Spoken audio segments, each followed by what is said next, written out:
aplikasi penjualan atau minimarket, atau bisa juga untuk distributor dari Alkarisma Corporation.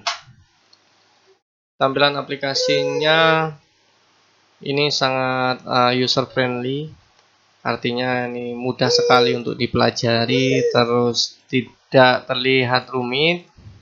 Memang dasarnya aplikasi ini juga simple. Tulisan-tulisannya yang cukup besar di sini, ada beberapa kolom yang mudah dipahami.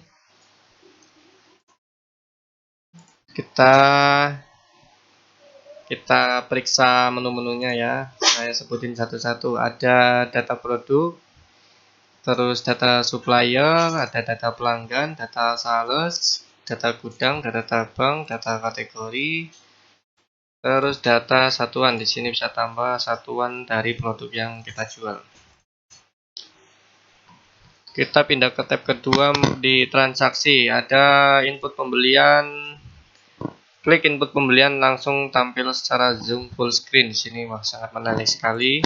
Kita bisa fokus untuk menginput transaksi, tidak terfokus oleh yang lain. Terus di sini ada menu cari produk. Ini memudahkan kita untuk mencari nama-nama barang, data pembelian, input penjualan. Input penjualan. Kalau tadi input pembelian, artinya kita ingin menambah stok atau kita bertransaksi dengan grosir, dengan PT. Kalau input penjualan ini kita bertransaksi dengan pelanggan atau klien kita. Data penjualan adalah hasil dari jumlah-jumlah transaksi yang telah diinput dari input penjualan tadi. Pembayaran hutang, penerimaan piutang, biaya operasional ini termasuk nantinya untuk di cash flow ya. Mutasi stok, koreksi stok, dan koreksi stok bahan.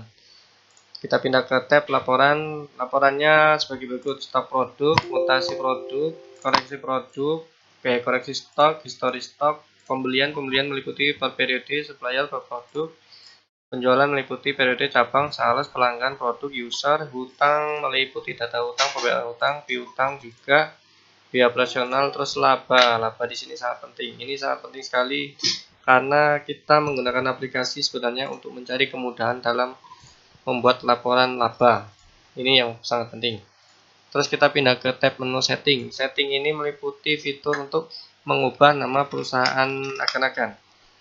Ada alamat dan nomor telepon perusahaan. Hak akses ini fungsinya untuk membatasi akses dari level atau karyawan. Biasanya semakin banyak karyawan kan harus bisa memilih akses-aksesnya, membatasi. Misal kasir hanya mengakses menu transaksi atau bagian staf pemeriksa laporan dan sebagainya.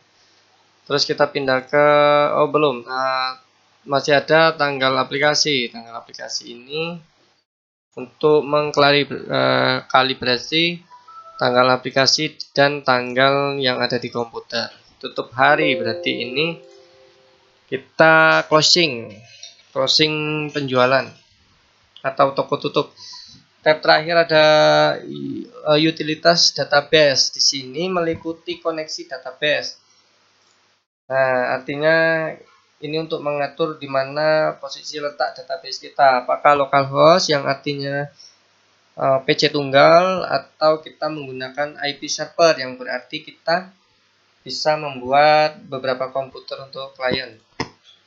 Terus maintenance database ini sama halnya seperti kita mengkalibrasi atau mencocokkan ulang data yang ada di komputer dan data yang ada di database. Biasanya ini berhubungan dengan klien dan server untuk mencocokkan ya, kalibrasi atau merefresh ulang database. Backup database ini sangat penting apabila kita sering melakukan transaksi, maka setiap penutupan toko harus melakukan backup supaya apabila terjadi kerusakan pada komputer, kita bisa merestorenya kembali. Otomatis kita tidak direpotkan atau kita tidak kesusahan, maksudnya kesusahan dalam arti misal komputer mati tadi. Yang terakhir, hapus transaksi. Ya, hapus transaksi ini untuk meringankan database atau memang sebuah transaksi yang sudah kita hitung atau kita data sebelumnya. Jadi kita bisa menghapus transaksi biar tidak membebankan database. Begitu juga kosongkan data. Kosongkan data berarti kita memulai ulang data. Oke, inilah fitur-fitur yang ada di aplikasi toko minimarket atau distributor dari Alkarisma Corporation. Thank you. Untuk pembelian kalian bisa menghubungi nomor yang ada di deskripsi video YouTube. Thanks.